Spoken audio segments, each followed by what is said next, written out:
de Mike Pompeo. C'est-à-dire que ce qu'a fait le Congrès, il a, le terme anglais c'est soutenir, il a cité à comparaître un certain nombre de personnes et la communication d'un certain nombre de personnes. Pompeo a dit non compétition. Donc ici le Congrès s'était contenté de dire si vous ne le faites pas, vous serez condamné pour outrage au Congrès.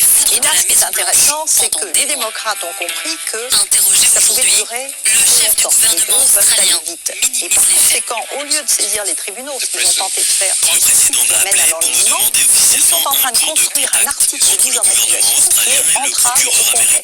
C'est-à-dire violation du rôle du Congrès qui a un pouvoir reconnu beaucoup plus que le Parlement français, un pouvoir de contrôle, de surveillance de l'écoute. C'était Nixon, le troisième article de mise en accusation de Nixon, c'était la résistance aux situations imparfaites du Congrès. Donc, si on a un petit peu de sécurité nationale, si je veux dire, et un petit peu d'outrage au Congrès, c'est relativement simple à expliquer parce que ça nécessite de comprendre que Trump continue à mentir et à noyer qu'il est aussi fébrile. Est-ce que c'est ce sondage-là qui, au fond, inquiète Donald Trump? Il est corrompu. Oui, il est extrêmement inquiet parce que les démocrates ont bien joué.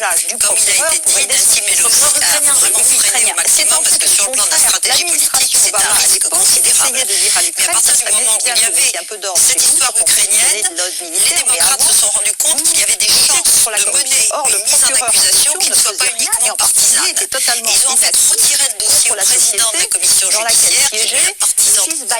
Nadler, qui se serait considéré et qui aurait facilité la tâche des républicains pour torpiller l'opération. C'est une affaire politique, non seulement moi je suis une victime. Et on a ces trois commissions qui enquêtent, en particulier la commission des renseignements, ça tombe bien, c'est une affaire de... Et c'est le Adam Schiff qu'on a vu, qui est beaucoup plus calme et qui est en train de faire une mise en accusation étroite.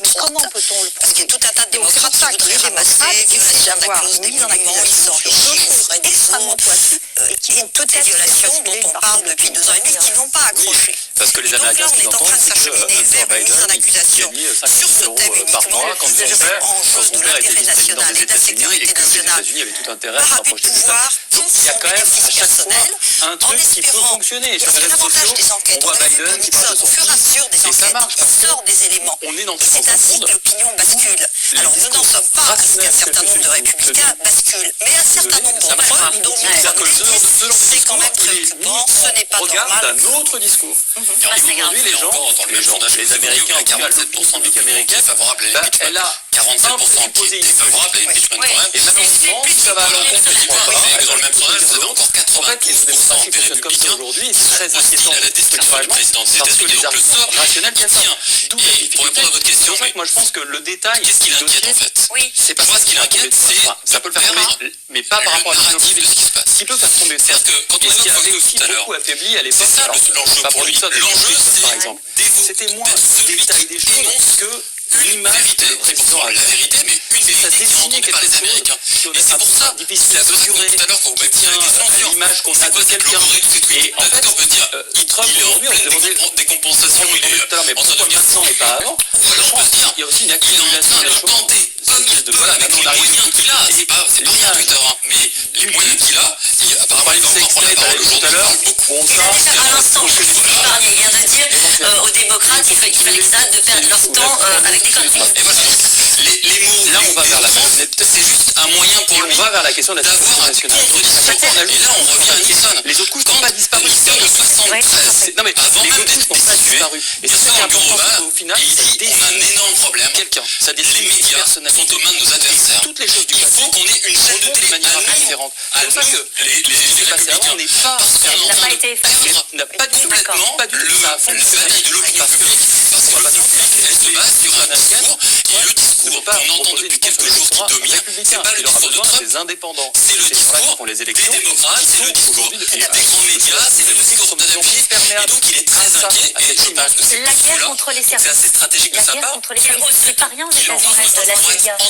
Le fait que le président des États-Unis, clairement maintenant, de manière officielle, entre en guerre contre les services, ça, l'opinion américaine ne sait pas, il y a un problème. Il y a 80% des républicains, ils écoutent Rappelez-vous Donald Trump, ce qui s'était passé à la fin de la campagne présidentielle. confiance. Justement, cette question, l'impeachment est-il au centre des discussions des Américains? Est-ce qu'ils en parlent ou est-ce que c'est un bruit de fond en disant on va continuer à avoir Donald C'est ça le Trump? problème. C'est que, évidemment, que cette histoire quotidiennement au petit déjeuner par le chef du renseignement national américain. Le microcosme, Washington, les médias, l'ancien directeur mais quand vous posez la question dans ces mêmes sondages auxquels on vient de faire référence, est-ce que vous savez remplacé par une femme là, vous avez déjà seule, 20% des Américains qui disent je ne sais du rôle primordial qu'elle joue, comme si ils ne savent même pas de quoi on elle parle. était Et il y en a négligée. que, en plus de ça, il y en a 22% qui disent oui, j'en ai entendu un peu travaillé à la Maison Autrement dit, vous avez pratiquement 4 Américains sur les 10 mécanismes pour qui cette affaire, ça le renforce ça ressent sur le thème je suis pas suffisamment en tout cas pour espionné, accrocher leur attention on veut me et faire pour pouvoir tomber éventuellement les convaincre.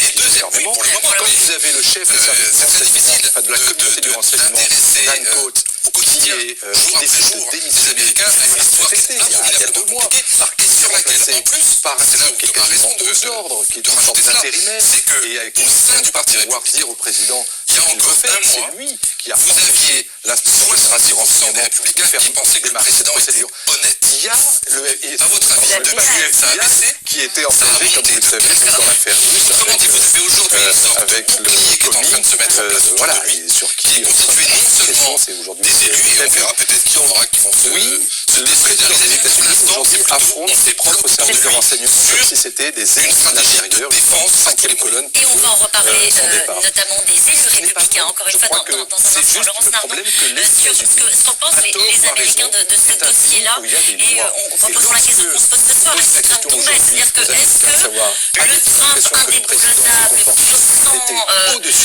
est-ce qu'il a pris un peu du plomb dans l'aile? Est-ce que les Américains, y compris ses supporters, se disent bah tiens, là pour le coup, il a perdu la maîtrise de la communication, du récit.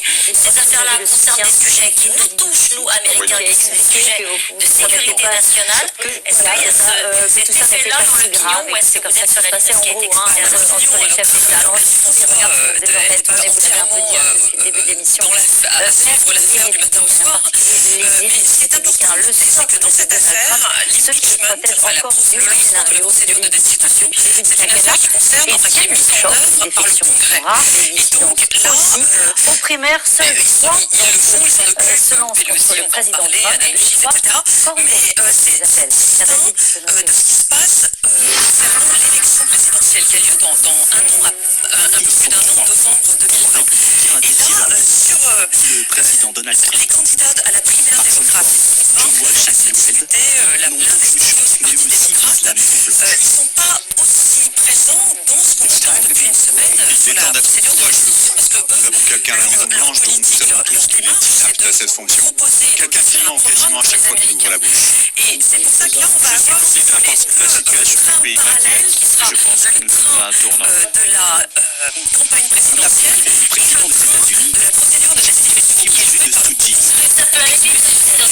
c'est pour ça, tout à fait, que les aussi qu'elle veut aller très très vite dans cette procédure de destitution à la Chambre. Vous savez, alors, est-ce que c'est le moment de le rappeler qu'il y a la Chambre qui vote à la majorité simple la mise en accusation du président, ce qu'on appelle littéralement l'impeachment, et que si c'est voté, ensuite le dossier passe au Sénat, et on va voir les sénateurs. Vous savez qu'on va parler du Sénat, des Républicains et des jeux politiques, mais je voudrais qu'on reste, si vous le voulez bien, sur ce qu'on pense les Américains, comment la façon dont ils vivent ces affaires-là, et deuxièmement, rentrons dans le détail.